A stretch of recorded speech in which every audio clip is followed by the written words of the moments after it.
Today's Q&A is brought to you by Brilliant. Maul survived on anger and trash for years.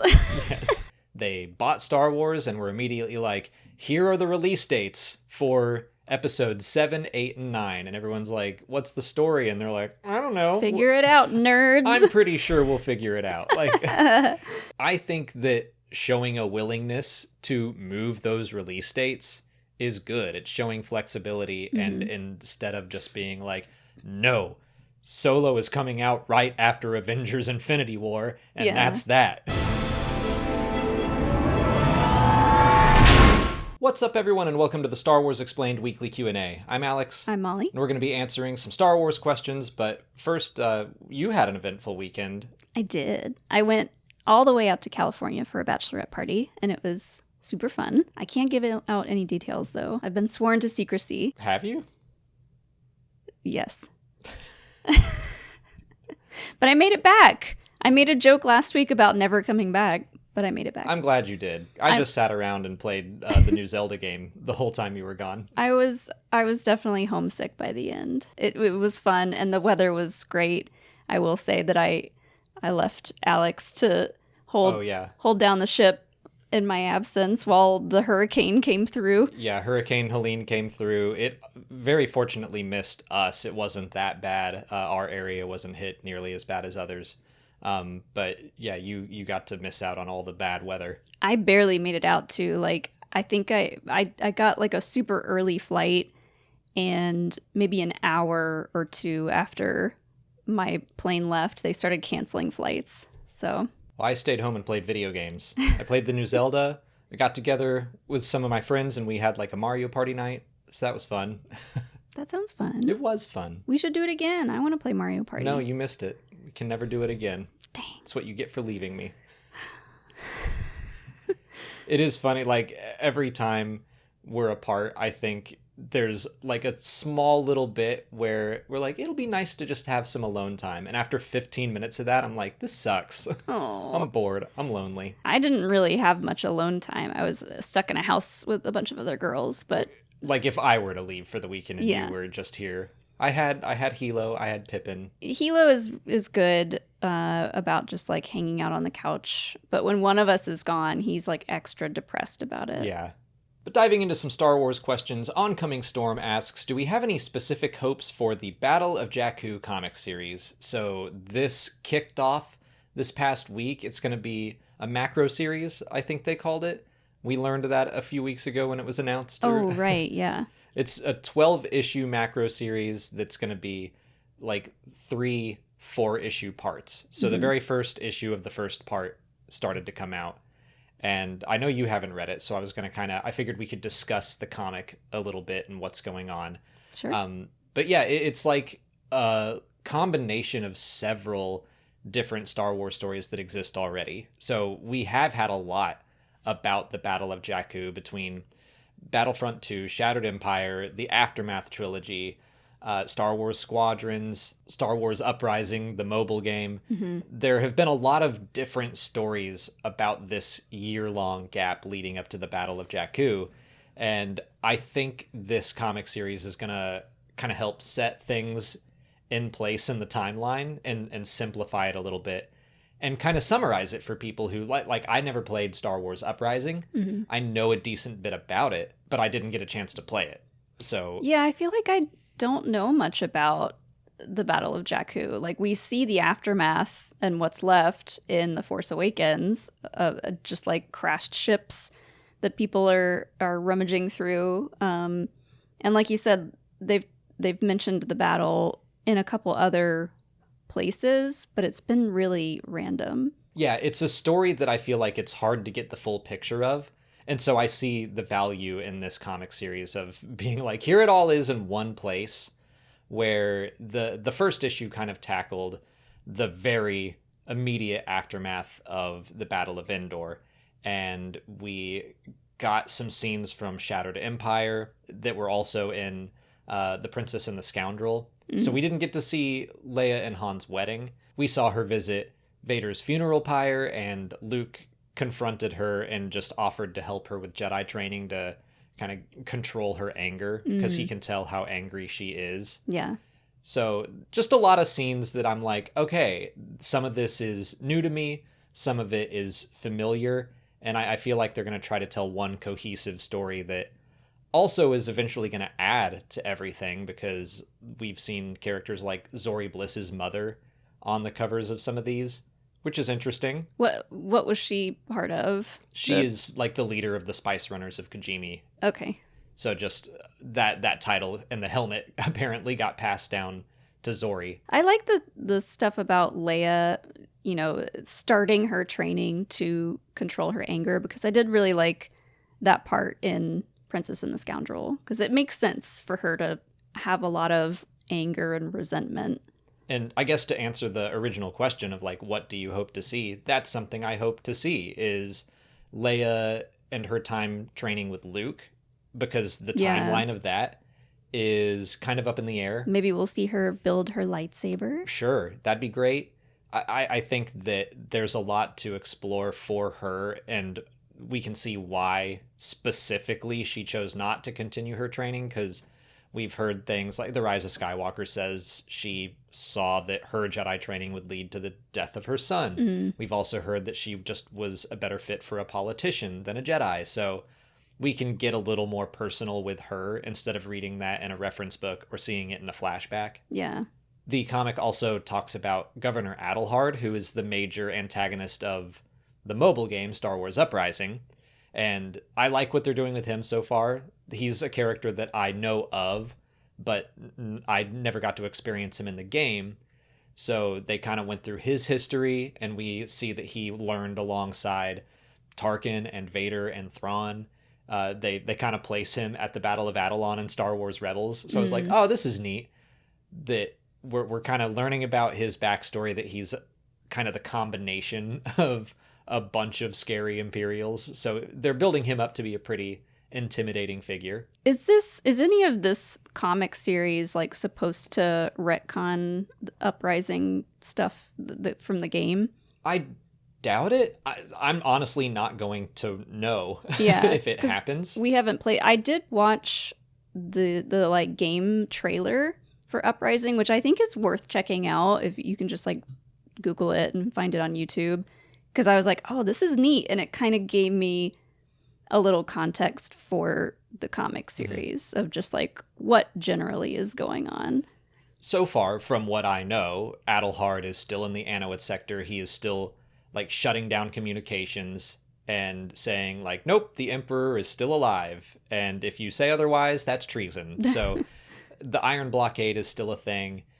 I think they're probably just trying to tell that story for people who didn't play the game, which I am grateful for. But yeah, if they were to change any details, I'm not going to realize it. So there is that. I'm sure we'll hear about it. Yeah. It's one of those like video game things where I don't know how on rails that game is, where there might be twisting and turning choices that maybe they're going to set in stone. This is the canon version of what happened. Right. And I don't know how much story you can really tell in a mobile game too. It seemed pretty story heavy from what I know. Yeah. I'm bummed I just never really, I keep saying I never got to experience it. I never took the time. I'm just not a big mobile gamer. But then once it was gone, I was like, man. Gone forever. Yeah. You never know what you got until it's gone. The last main thing the comic in the first issue is doing is reintroducing the Acolytes of the Beyond and Yup Tashu. Oh, yeah. Yeah, so Yup was a pretty big part of the Aftermath trilogy. Yup? Yeah, that's a fun name. And the Acolytes were in like 3 interludes of that trilogy, so they're still a very mysterious group.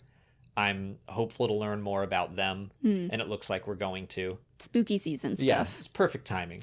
I saw a picture from the comic of the Acolytes, like all standing in a circle with their like robes on. Perfect. It's creepy stuff. And I like that. I think this series is coming out every other week, which I really love that for comics, because I think it would probably serve me better to wait for like the trades, the 6-issue groups, and I can read an arc at a time. I think I would probably enjoy that more, but I want to keep up with it every week and every month. So I'm grateful that this will be a little more fast paced. It'll keep that momentum going every other week instead of once a month. I think one more thing I hope to see is Gallius Rax, because he was like the main villain of the Aftermath trilogy. And one, we don't have any images of him. So, like, for selfish reasons, for like the canon timeline, I would love an image of Gallius Rax. What does he look like? Yeah. The name strikes me as the name of a dinosaur, but I'm pretty sure he's not a dinosaur.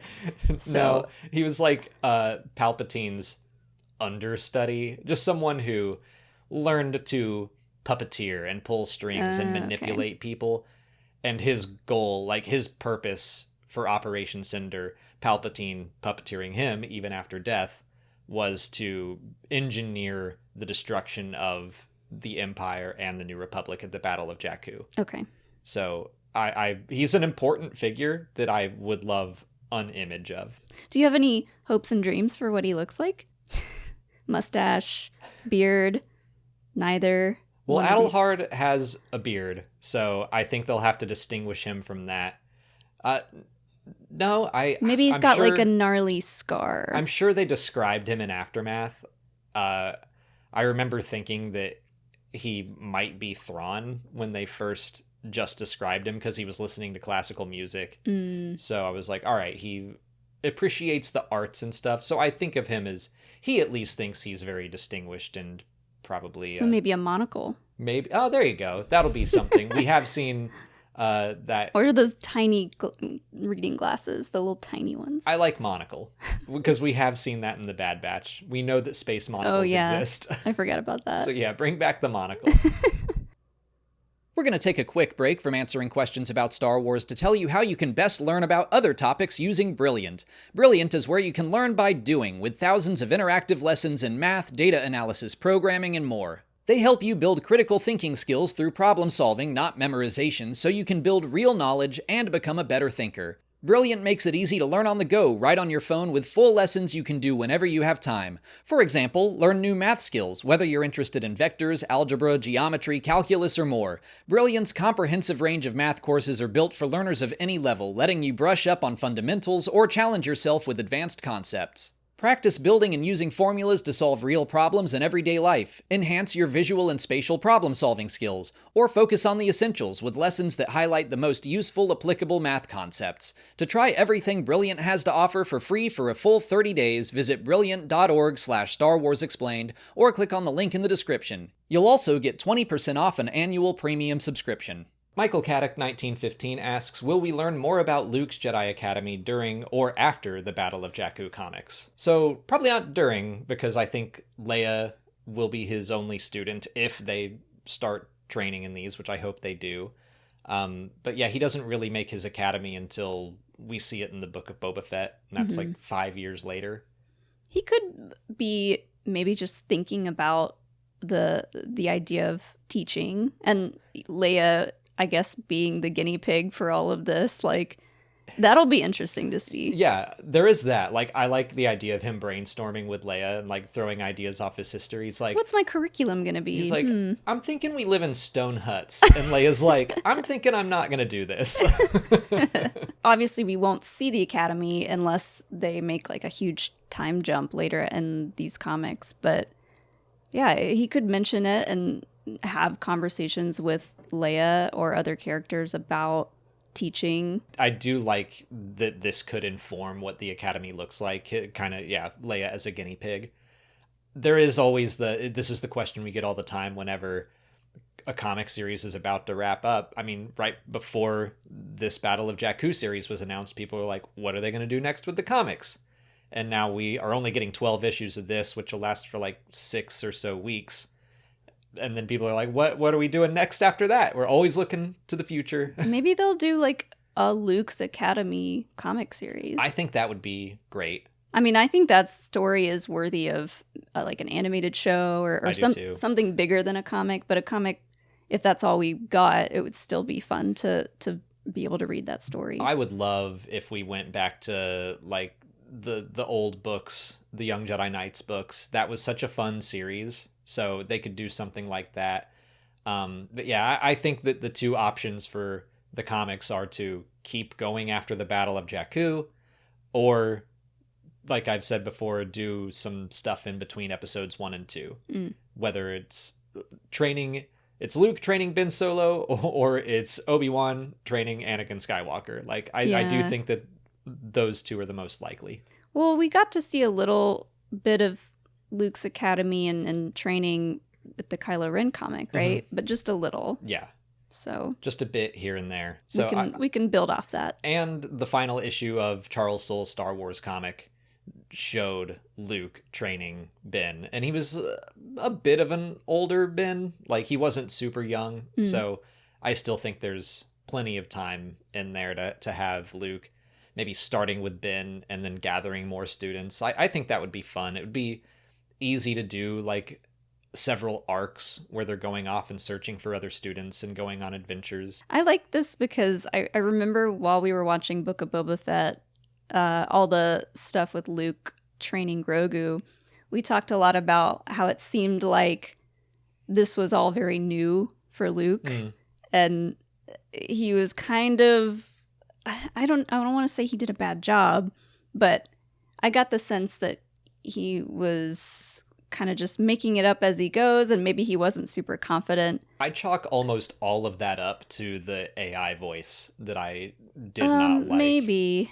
Just there were so many things, like, in the delivery of how it was said that I was like, that's so flat and so boring. And I think it's the AI voice more than anything. I guess I should say, more than he didn't know what he was doing, he was very, like, by the book. Yes. With everything. So yeah, that would lead to a more, like, automated sounding voice. And but again, like, I can't tell if he was being by the book or if it was just this not real voice saying these things. I just, like, remember when I think Grogu, he asked him to make a jump, and then he says something like, "Is that all you've got?" Like, it just sounded so... Show me what you got. Yeah, it sounded so matter of fact and not encouraging. Sure. That I'm like, I don't think, in my mind, Luke said that in a more happy, encouraging way. Now I'm really excited to see any bits of Luke and Leia training together, because I bet if he said that to her, I bet she gives him such a hard time, and yeah. she's backseat teaching the whole time just to, like, mess with him. That'll be fun. Digipin92 asks, was the Rey movie delayed to see how The Mandalorian and Grogu would do in the box office first? Was the Rey movie delayed? Let's start there. Yeah, like, there is that from what I can tell, this is coming from just, like, a leaker or something. Looking at Disney's release dates, they still have, I believe, 2 in 2026 listed. May for Mando and Grogu, and December, we assume, for the Rey movie. I don't know what else it would be. So I do think that is probably what's meant to be December 2026. But I remember when that list came out, we were like, 2 movies in a year? That like, seems quick. Yeah. And I just don't think that December date is going to hold. So I do think it's going to be moved to 2027 or something. It hasn't officially happened yet. Either way, I don't think that whatever happens is going to be based around Mando and Grogu. So it sounds like they're asking if, depending on how Mando and Grogu goes, it will be delayed or not? I'm not sure, because they're going to probably put this movie into production before The Mandalorian and Grogu comes out. Oh, yeah. And I don't think that they're going to then, if Mando and Grogu fails horribly, I don't think it will. But if it just does really poorly at the box office, I don't think they would slam the brakes. Yeah, I mean, all the more reason to shift to a completely different kind of movie. To me, if it's delayed or whatever, or if they're just taking their time with the story, any of that, like, I would much rather a movie get pushed and be good than it be rushed and poor. I mean, I never want to discount anyone who really likes The Rise of Skywalker. Wasn't what I wanted, and I feel like part of that came down to rush to meet a release date instead of let's push this out. Like, they got rid of their director and had to scramble, Yeah. and they didn't change the release date, Yeah. and they had to start from scratch. And it's like, maybe we should have not rushed for that release date. Mm. So I'm all for taking their time with these next Star Wars movies. We've been waiting for, Yeah. what's it been, 5 years at this point? So It's been 84 years. I know, like, the Star Wars movies have been in such turmoil that at this point I'm like, if it's delayed, whatever. Like, I hope it happens at some point. I just want a movie. Yeah. Well, that's the thing about the movie making business. Like, things get pushed and delayed all the time. We just don't hear about it as much. But, like, if you're really involved in tracking all the news stories that involve Star Wars, you might hear more about any pushes or delays. And it doesn't have to mean anything bad. Like, it doesn't mean like, oh no, the Rey movie's in trouble. They're just, it won't be ready in time. And to me, that could mean a better movie in the long run. Yeah, that's definitely the hope. And you're right. These release schedules get shifted and moved constantly. I mean, like, Marvel especially has been moving things all over the place. And I think stuff like Marvel and Star Wars, these big franchises that people, especially I think Star Wars fans, are just like so hungry for a movie. Please. That we're like, please don't like push the date. It's something that hurts in the moment, but hopefully it means that we'll be more fulfilled when it comes out. Especially with the sequel trilogy, like you said, they had these very specific dates kind of like set in stone. And like, it sucks that happens, but it's just, it has to do with how many levels Star Wars is having to work with and around to like get a movie out. So you have like the really wealthy, like, higher ups and investors making these decisions that are not involved in the creative process at all.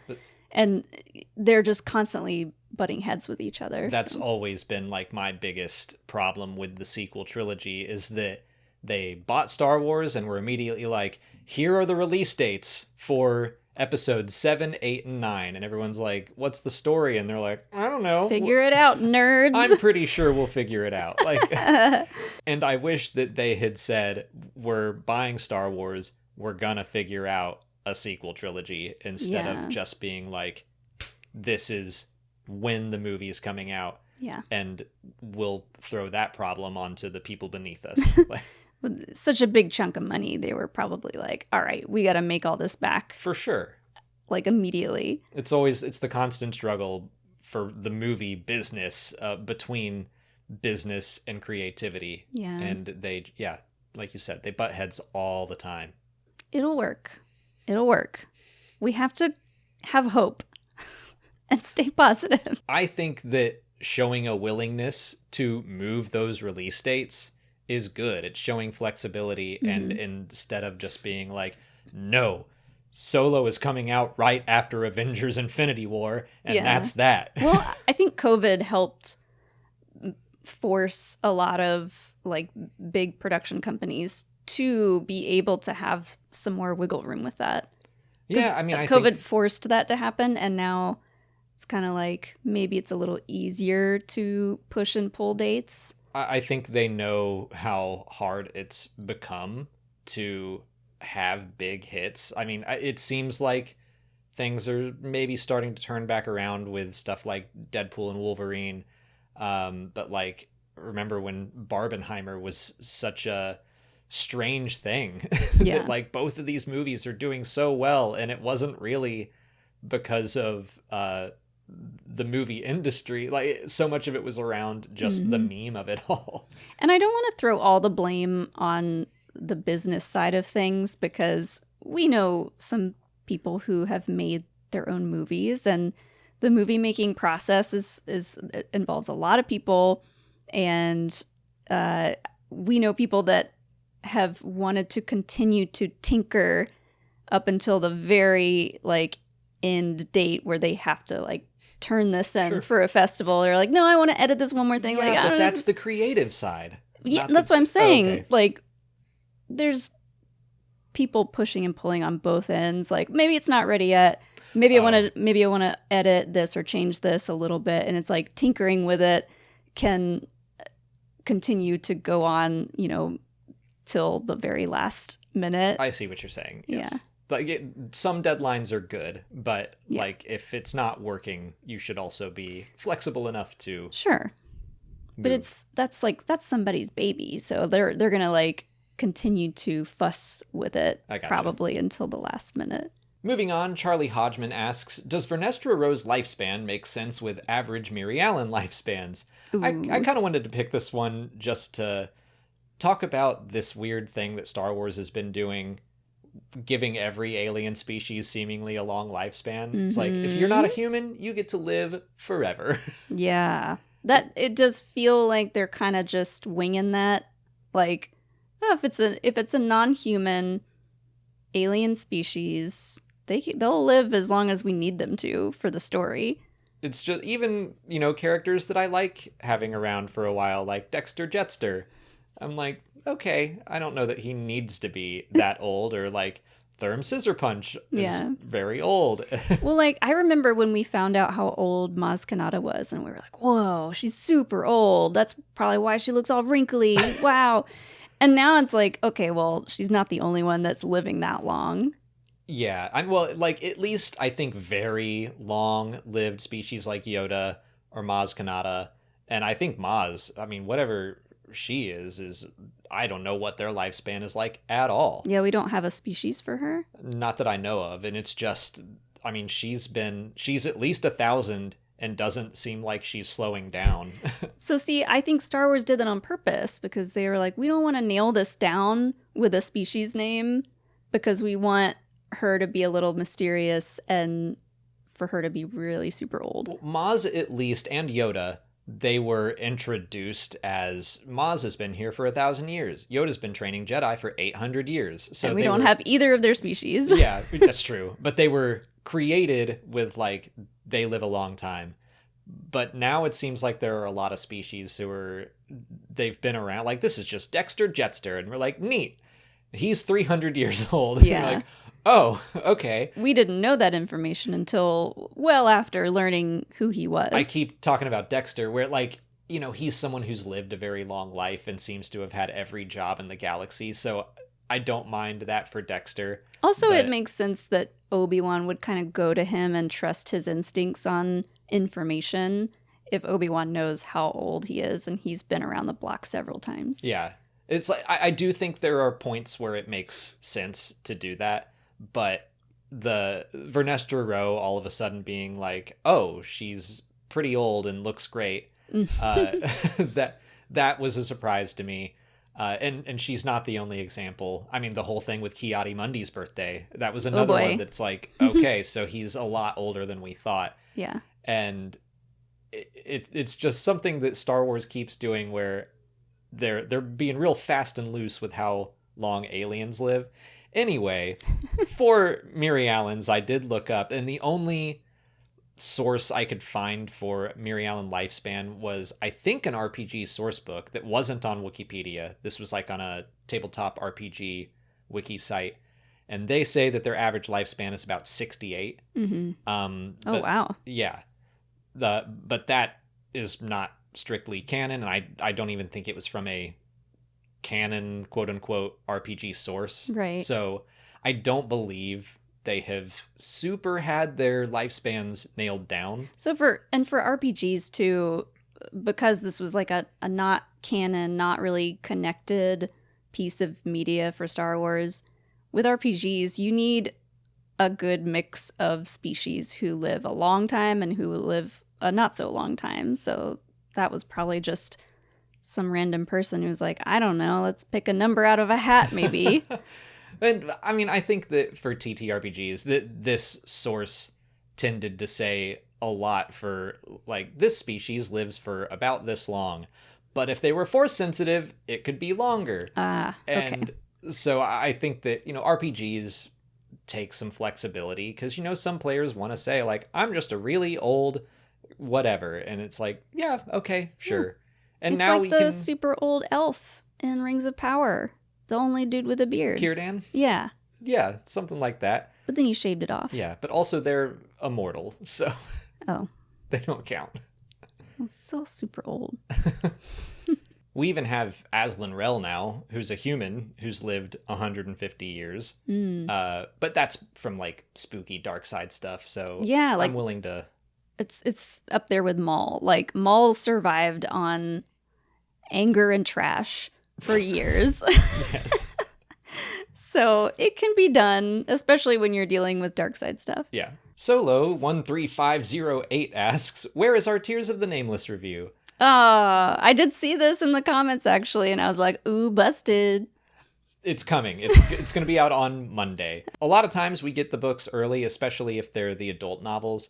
Sometimes we don't. And Beware the Nameless and Tears of the Nameless, we did not get early. And they were coming. Well, Beware the Nameless came out like right before Dragon Con, which was eating up a lot of my time. So I didn't get to even start that one until after. And then The Glass Abyss, we did get early. So I read Beware the Nameless and then The Glass Abyss and then Tears of the Nameless. So I was just like behind on my Star Wars books. I'm caught up now, and the Tears of the Nameless review will come out Monday. I will say that it has, after the first half, it's got spoilers in it since it's a couple weeks late. So for a non-spoiler review, I really liked it. This is like some of the young adult High Republic books. I've been like, they don't feel like they are super moving the plot along. They seem like they're way more focused on character, which is fine. But I usually want them to move the plot along a little more. This one felt really deep on character and really answered a lot of questions and did a lot of good plot stuff. Yes. So yeah, Molly hasn't read it yet. I'm like over halfway through Beware the Nameless, and it's super cute, but it's a middle grade book. Yeah.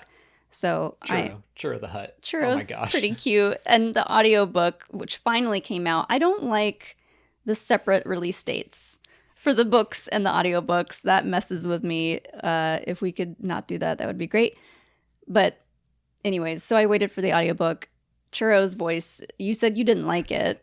I listened to the audiobook specifically to hear how Churro sounded, and I was like, not how I envisioned it. And hadn't read it, so it was just the first time. So I kind of just took it at face value, but I kind of like it now. Churro's voice wasn't adorable enough for me. But yeah, Tears was fantastic. The audiobook for Tears, I believe, comes out like next week. 15th? I think it's on the 15th.